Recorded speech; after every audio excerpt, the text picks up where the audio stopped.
কোনো স্বার্থের নেশি মহল পুলিশকে যেন তাদের দাসে পরিণত করতে না পারে, এ ব্যাপারে নবীন পুলিশ কর্মকর্তাদের সতর্ক থাকার আহ্বান জানিয়েছেন স্বরাষ্ট্র উপদেষ্টা জাহাঙ্গীর আলম চৌধুরী। সকালে রাজশাহীর সারদায় শিক্ষানবিশ এএসপিদের প্রশিক্ষণ সমাপনী কুচকাওয়াজে তিনি এই কথা বলেন। বৈষম্য বিরোধী আন্দোলনের চেতনাকে ধারণ করে পুলিশ বাহিনীর গৌরবকে আরও সমুন্নত রাখার পরামর্শ দেন উপদেষ্টা। রাজশাহী থেকে সুজাউদ্দিন ছোটনের রিপোর্ট জানাচ্ছেন জাহিদুল আলম। ভিশনের ফুলঝুরি মেগা অফারে ফ্রিজ কিনলেই পাচ্ছেন 16 পিসের আকর্ষণীয় গিফট বক্স একদম ফ্রি।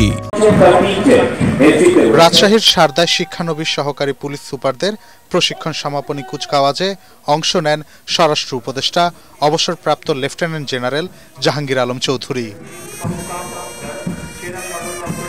কুচকাওয়াজে অভিবাদন শেষে নবীন পুলিশ কর্মকর্তাদের উদ্দেশ্যে দিক নির্দেশনামূলক বক্তব্য দেন উপদেষ্টা।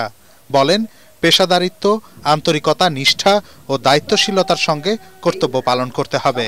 থানায় এসে মানুষ যেন হয়রানির শিকার না হয় সেদিকে বিশেষভাবে খেয়াল রাখার পরামর্শ দেন তিনি। জনগণকে হৃদয়ে স্থান করে নিয়ে তাদের আস্থা ভরসার প্রতীক হয়ে ন্যায় বিচার ও মানবাধিকার নিশ্চিতপূর্বক সেবাদান করবেন। আপনাদের সততা, দক্ষতা ও পেশাদারিত্ব দিয়ে জনসেবার অনুসরণীয় দৃষ্টান্ত স্থাপন করবে। নবীন কর্মকর্তারা যেন তল্পি বাহক হয়ে কোনো দলের এজেন্ডা বাস্তবায়নে অপেশাদার আচরণ ও বেআইনি কাজ করতে না পারে সে ব্যাপারে সতর্ক করেন স্বরাষ্ট্র উপদেষ্টা।